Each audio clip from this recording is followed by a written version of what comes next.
Hey traders, welcome to Charts and Giant Mugs of Coffee. Happy Friday, everybody. Got a new coffee today.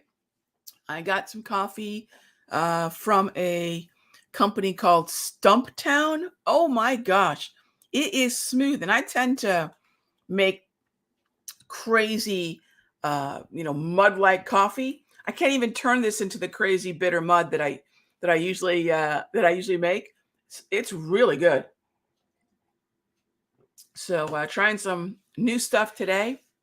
It is smooth. So what do we have in the markets this morning? We have a smooth market today.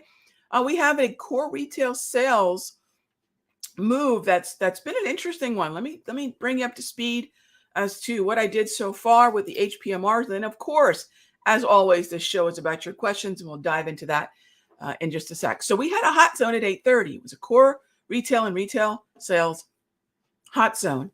And the idea was to take advantage of the hourly price movement ranges before the hot zone. Now, hot zone trading, gang, is a type of trading that requires at least a couple times of watching the way price action responds to hourly price movement ranges. Day trading, especially hot zone day trading, also requires a very good comfort level with your order entry platform. One of the things that I find day traders are very good at is they're extremely comfortable putting in orders, modifying orders, canceling orders. That's definitely part of the learning curve of trading. One of the things that Trish and I are working on through summer is our summer school series over at countdowntrader.com, covering things like, Rog, you talk about alerts a lot. How do I do that? And it's a summer school series on the Thinkorswim platform, which is by far the most popular here at Simpler. Rog, how do you put in a limit order? And why would you put in a limit order? For what purposes? So limit orders, alerts. How do we exit trades with a stop? How do we exit trades at a target, right? Where's my little notebook? Trish and I had a really great conversation about, hey, what kind of summer school topics could we have? So definitely check out Countdown Trader over the next 5-6 weeks, because we're going to be releasing videos throughout the remainder of summer and tackle some of those questions that I believe are really foundational skills that we need that really don't have to do with, do I buy or sell, but how do I buy or sell? How do I use my platform? And gang, I'm going to tell you something. I am not the world's authority on Thinkorswim. I use very specific aspects of the platform. I keep my approach really simple. And I think that these videos will really be quite helpful to a lot of you, because we see these questions come up in the rooms. So looking forward to sharing more of that with you all. But really quickly here, hourly price movement ranges. We had an initial reaction to the downside, which is the one that I wanted to take advantage of. Very small window, very quick wick, and that's hot zone trading. What's interesting, and I was just mentioning, because we're in day 4 of our live trading for my day trading class, day 2 of the elite trading. So we're wrapping up that class.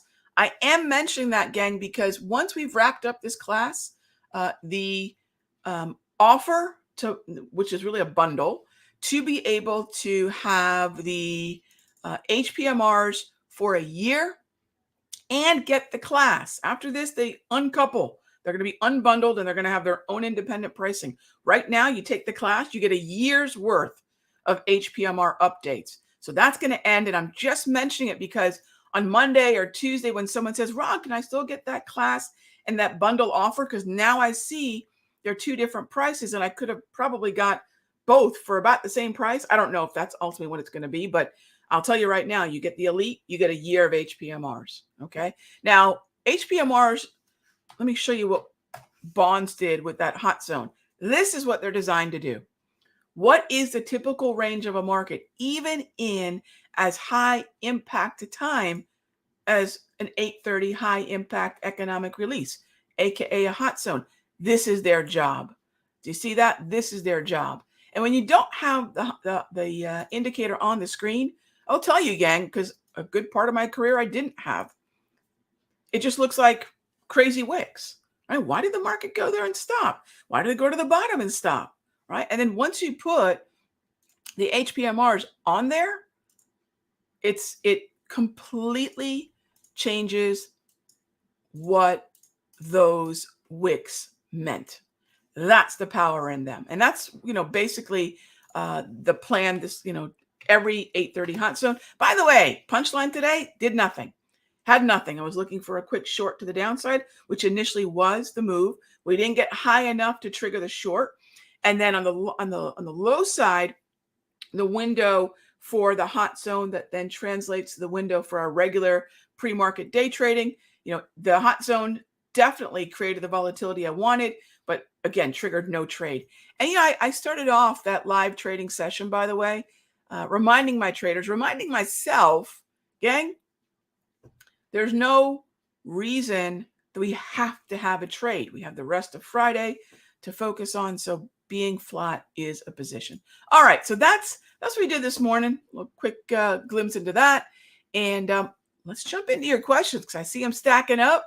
I love it. And, if you've never been to a hot zone event with me or day trading with me, you'll see that we keep notes through the whole event. So once we're done, you've got a really good idea and a good set of notes to reflect back on. And I'm a big note taker. And this is just going to be my quick advice to everybody here listening. Whether it's in a planner, binder, with pen and paper, which I love, or whether you use something like Evernote, or I love Workflowy, right? That's what I share with my traders. All my notes, my reports, my daily analysis goes on Workflowy to my members. Find a way to document what you're doing and what you're thinking and why. It will absolutely be a huge help to you as you get better and better and better as a trader. All right, kicking it off with the first question here this morning. Is XLF still good for long puts? Well, let's jump on over. So this was something that we did in the Sector Secrets Mastery. We are long puts XLF and in XLC. So let me walk through the setup with you all. And Sam, by the way, the answer is no. The answer is absolutely no. On the daily, right? On the daily, it's a no because we already built that position on the move higher. Now, what is that move higher? Call it a bounce. Call it a retracement. If you want to call it a reversion to the mean in a downtrend, call it whatever you'd like. Call it a bologna sandwich. But whatever resonates with you, it's that move higher that we're getting into. So the XLF trade was a daily time frame, which we're actually looking for a second target on now. This has been a great trade for us as XLF has continued to move lower from that reversion, right? From that reversion. So as far as intraday, well, we can't really know until 9:30. So I'll start looking at what I'm going to do with XLF, if anything, as a day trader after the bell. Okay, Sam? So thank you for the question. The trade was really the daily. That's what I shared with the members. And that it's continuing to be, a great open trade to have. The other one was XLC. What do we do, by the way, in those two corners of the market? What is it that we're doing in Sector Secrets? We're using sectors. That's what I do. That's kind of my thing here at Simpler. The broader averages, S&P, NASDAQ, Dow, are composed of sectors. If we can find relative outperforming sectors to the up or downside, oftentimes we can use that sector as a proxy to another setup in a broader market, but it has better structure. If that sounds appealing to you, check out the free video back at the Simpler Trading YouTube channel. Check out the free video from yesterday. Here it is. No, did I do that? Actually, I touched on that, I think, a little bit here. I might have touched on that a little bit on the day trading hot zones. But in yesterday's premium video for the futures members and for my Sector Secrets, I did talk about XLF and XLC, but I might have talked about it in there as well. And so think about what pieces of a broader average might give you a better opportunity. And that's where XLF came from. It's clearly been delivering very nicely. All right, next up, I have an SPX put spread off the hourly from yesterday. Watching it overnight. I'll trade up, move. What are my thoughts? Well, let me be straight up with you, Dan. First of all, I don't use hourly charts. I use a 5, I use a daily, and I use a weekly. But I can give you my thoughts on SPX, but it's not going to be via SPX at all. It's going to be via ES. If I want to read on the S&P and the Nasdaq on the Dow, it's never going to be via an SPX or DIA or QQQ. It's always going to be rooted in the most broad and complete view of the risk appetite or risk aversion of that market. And that will always be the futures. That will always be the futures. That said, you've got a put spread. Look, if I'm trying to get a grip on what the 5-minute S&P is doing, it has transitioned to an uptrend since about 5 minutes to 9. It's above the line in the sand. But as it heads up into resistance, maybe the 34 EMA on the low, not entirely loving S&P as a trend, but the 5-minute is heading higher. I really can't, I'll be frank, Dan, I don't have that set up, and I really don't want to undo whatever homework you've done because I don't have any, I'm not taking the pulse of the market through the hourly, and I don't want to undo your trade or in any way confuse you with analysis that may not really be applicable to what you did, okay? But as far as what the trend is right now, yeah, you mentioned you're keeping an eye on the 5. Okay, now we're talking the same language. We've gone from neutral to bullish. Keep an eye on the underlying structure of the market via the free tools that I give you all in all the main rooms. That trade flag Momo trend, if that remains green, remember that the structure of the market is bullish. We make a traffic light simple. In that regard, remember that we're also going to be dealing with the open, maybe a little bit of an echo of the core retail sales number.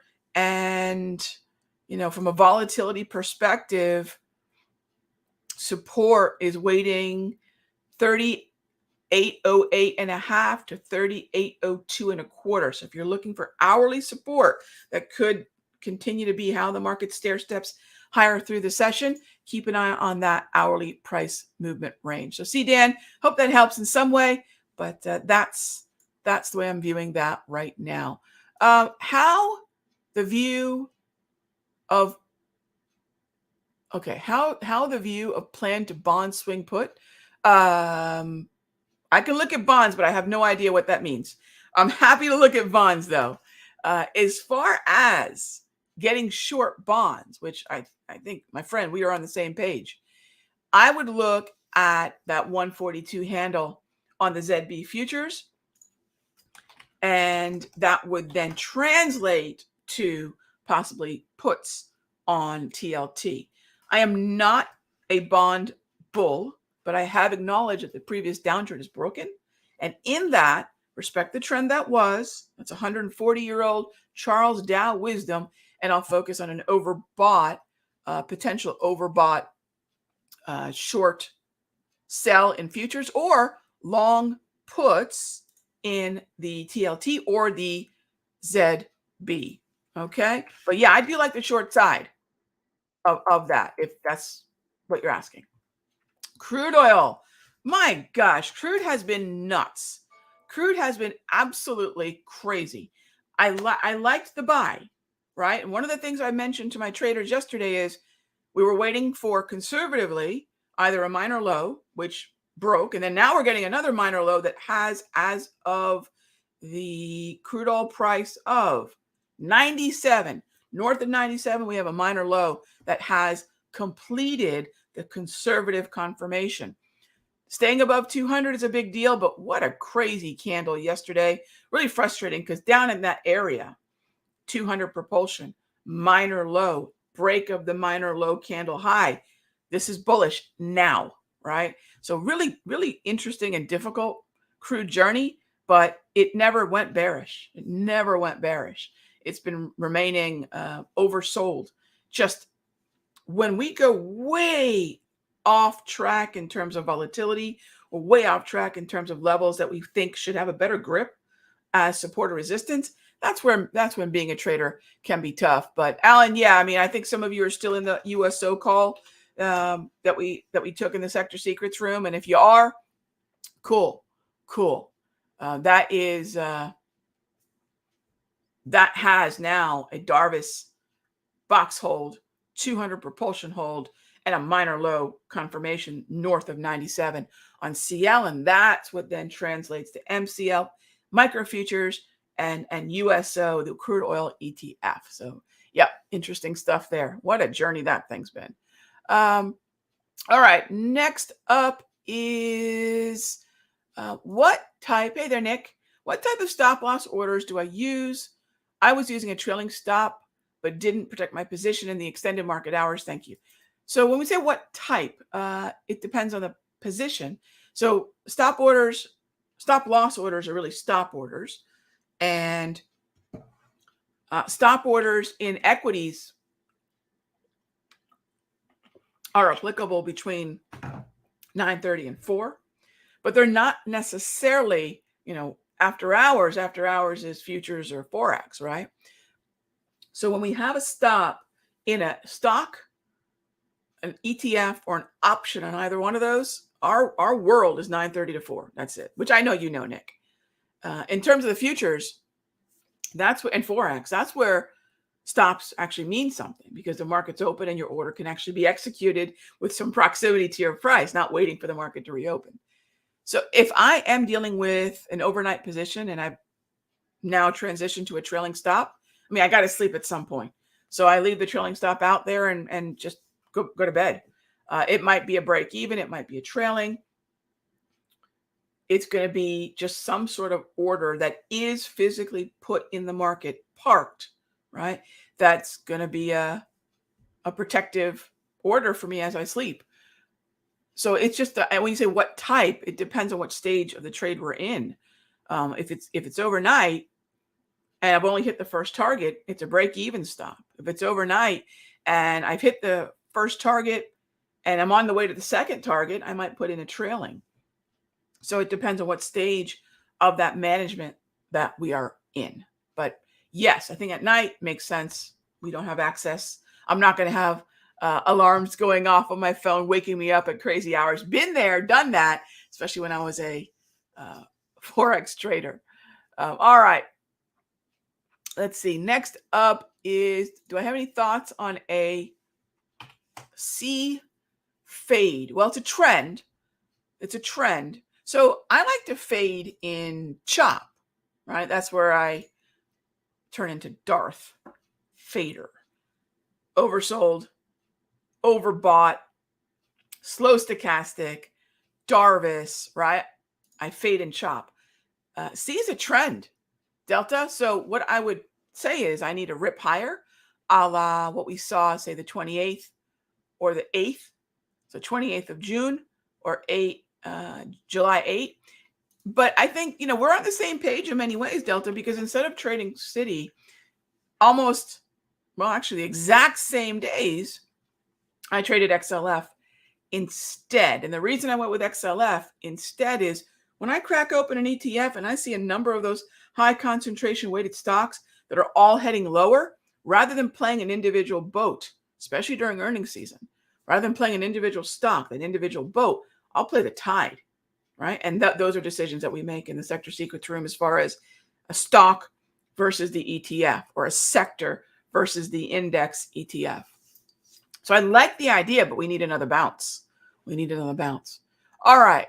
Next up is, would I short the S&P with a stochastics at 90, even with two green multi-trends because of buying exhaustion? Stochastics. So Michael, thank you for the question. Any oscillator, not just my stochastic settings, any oscillator on any time frame, if it is occurring in the context of a trend, is not the right club for the shot, is not the right tool for the job, because trending markets are the opposite of what an oscillating market is. An oscillating market is, it's oscillating. It's stuck in a range and it's going back and forth between that range. A trend is the exact opposite behavior. We do not want to apply a stochastic of any reading. I don't care what a stochastic's saying in a trend. It's not the job. I want to know what my trade flags are saying. I want to know what my multi-trend is saying about the structure of the market. I want to know what my wave is saying. I want to know what the moving averages are saying. So now that means, yes, we have a toolkit for choppy markets, and we have a toolkit or set of indicators for trending markets. Once you divvy those up, then you're not going to be confused as to ever, do I care what the stochastic is saying? In chop, yes. In a trend, don't even care a little bit. So thank you for the question, Michael. I think that's a very, very important question. And I'm going to wrap it up here with Maurice's comment. Gang, everyone listening to my voice here, I will never, ever, ever get on Twitter, Instagram, LinkedIn, TikTok. There's over 20 Raghees on TikTok. It's only one me. 20 fake Raghees on Twitter. I can't even get my own name on TikTok.